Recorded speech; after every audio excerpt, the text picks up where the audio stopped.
আমার মনে হয় আজকে আমার দেখানো বোবা পাল তৈরির রেসিপিটি হচ্ছে পৃথিবীর সবচেয়ে সহজ রেসিপি। এর থেকে সহজ রেসিপি আর হতে পারে না।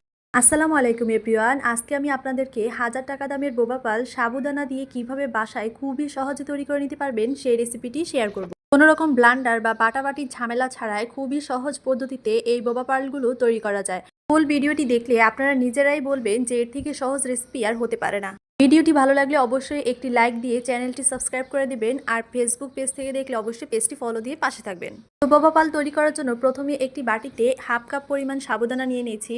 তা আমি এখানে ছোট সাবুদানাগুলো নিয়েছি, আপনারা বড় সাইজেরগুলো নিতে পারেন। তো সাবুদানাগুলোকে পরিষ্কার পানি দিয়ে খুব ভালো করে ধুয়ে নিতে হবে। আমি সাবুদানার মধ্যে পরিমাণ মতো পানি দিয়ে হাতের সাহায্যে আলতো করে ধুয়ে নিচ্ছি সাবুদানাগুলো। তো সাবুদানাগুলো ধুয়ে পরিষ্কার করে নিয়ে স্ট্রেনারের সাহায্যে পানিগুলো ছেঁকে নিয়েছি।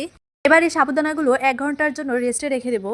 1 ঘন্টা পর সাবুদানাগুলোর গায়ে যে পানি ছিল এক্সট্রা, সেই পানিগুলো স্যুপ করে নিয়ে সাবুদানাগুলো পারফেক্টভাবে সফট হয়ে গিয়েছে। আমি আঙুলের সাহায্যে দেখিয়ে দিচ্ছি সাবুদানাগুলো কতটা নরম হয়েছে। এবার এর মধ্যে একে একে বাকি উপকরণগুলো দিয়ে দিব। তো প্রথমে দিয়ে দিব স্বাদ মতো সামান্য একটু লবণ। এরপর 2 চামচ কোকো পাউডার। কোকো পাউডারটা চেষ্টা করবেন ভালো ব্র্যান্ডের নেওয়ার। তারপর 2 চামচ দিয়ে দিব কর্নফ্লাওয়ার।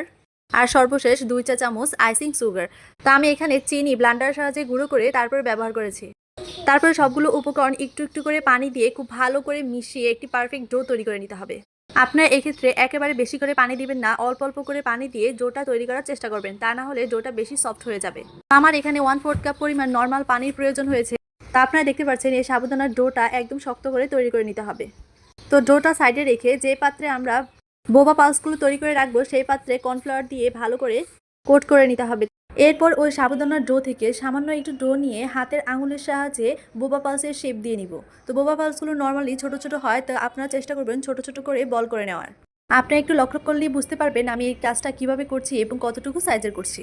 তা আমি একে একে সবগুলো বোবা পালস তৈরি করে নিয়েছি।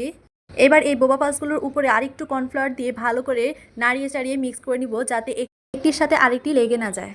তো এই বোবা পালসগুলোর সাইডে রেখে সরাসরি চলে যাব চুলায়। তো চুলায় আগে থেকে পানি বসিয়ে দিয়েছিলাম। তো পানিটিতে যখন বলক চলে আসবে তো সেই পর্যায়ে বোবা পালসগুলো দিয়ে দিব।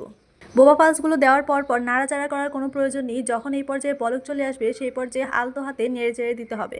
বলক চলে আসার এই পর্যায়ে 7 থেকে 8 মিনিট সময় নিয়ে ঢাকনা দিয়ে ঢেকে সাবুদানাগুলো সিদ্ধ করে নিতে হবে। আর এই পর্যায়ে অবশ্যই চুলার আঁচটা লোতে থাকতে হবে, তা না হলে পানিগুলো খুব দ্রুত শুকিয়ে যাবে আর সাবুদানাগুলো সঠিকভাবে সিদ্ধ হবে না।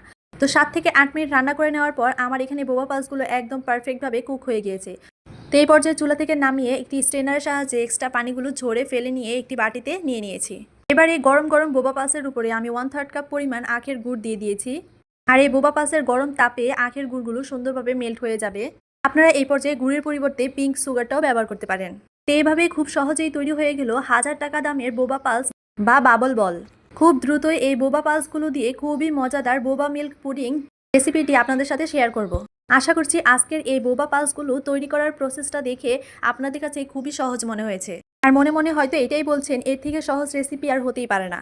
আমার ভিডিওগুলো যদি আপনাদের একটু ভালো লেগে থাকে বা উপকারে আসে তাহলে অবশ্যই আমার চ্যানেলটি সাবস্ক্রাইব করে দিবেন, আর ফেসবুক পেজ থেকে দেখলে পেজটি ফলো দিয়ে আমার পাশে থাকবেন। পরবর্তীতে আবারও মজার কোনো রেসিপি নিয়ে আবারও হাজির হব। সেই পর্যন্ত সবাই ভালো থাকবেন, সুস্থ থাকবেন। আল্লাহ হাফেজ।